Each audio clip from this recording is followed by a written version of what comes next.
एक हलचल भरी शहर के किनारे एक सुंदर शांत बगीचे में चुनमुन नाम की एक छोटी सी चिड़िया और उसका परिवार रहता था। उसके माता पिता उसको बहुत प्यार करते थे, उसको खाना खिलाते थे, उड़ना सिखाते थे और समय समय पर अच्छी अच्छी बातें बताते थे। उसके माता पिता ने उसे एक अच्छी शिक्षा दी थी। उन्होंने बताया था कि ईमानदारी सबसे अच्छी नीति है और सरल और सुखमय जीवन जीने के लिए हमें सदैव सच ही बोलना चाहिए। चुनमुन अपने माता पिता की हर बात अच्छी तरीके से सुनती थी और सीखती थी। एक दिन चुनमुन अकेले बगीचे में खेल रही थी और मधुर गीत गा रही थी। तभी उसने देखा एक फ्लावर पॉट, उसमें बहुत से सुंदर सुंदर और अच्छे फूल लगे थे। चुनमुन को उन फूलों को पास से देखने का मन हुआ।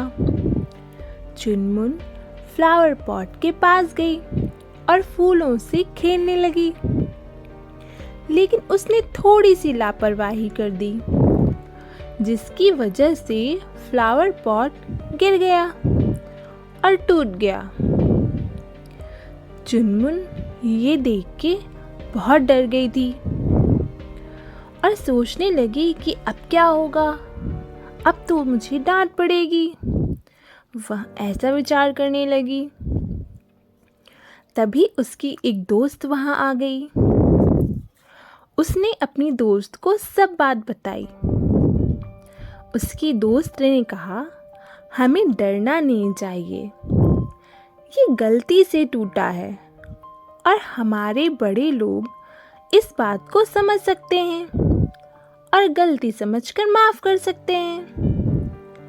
तभी चुनमुन को अपनी माँ की दी हुई सीख याद आ गई कि हमेशा सत्य बोलना चाहिए। वह उड़ते हुए अपने माता पिता के पास पहुंची। उसने अपने माता पिता को सब बात बता दिया। चुनमुन ने अपनी गलती को स्वीकार किया। चुनमुन के माता पिता फ्लावर पॉट के टूट जाने से निराश तो हुए, लेकिन उन्होंने चुनमुन को डांटा नहीं, बल्कि सच बोलने के लिए और अपनी गलती स्वीकार करने के साहस की प्रशंसा की।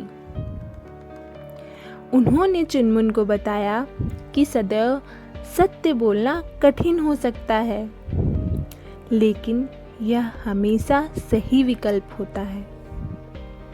उस दिन के बाद चुनमुन ने हमेशा सत्य ही बोला और चुनमुन की ईमानदारी की हर जगह प्रशंसा होने लगी। चुनमुन जहाँ रहती थी, वहाँ पर रहने वाले सभी प्राणियों ने चुनमुन की सराहना की। इस तरह चुनमुन ने अपने माता पिता से जो सीखा, वह उसने हमेशा अपनाया और चुनमुन अपने आसपास रहने वाले हर प्राणियों के लिए एक उदाहरण बन गई। चुनमुन ने यह सीखा कि ईमानदारी में सच्चाई ही नहीं, बल्कि विकास, विश्वास और प्यार भी होता है। इसलिए हमें हमेशा अपने माता पिता से सत्य ही बोलना चाहिए और माता पिता को भी बच्चों की हर बात समझनी चाहिए और उन्हें समझाना चाहिए, ना कि डांटना और मारना चाहिए। Thank you.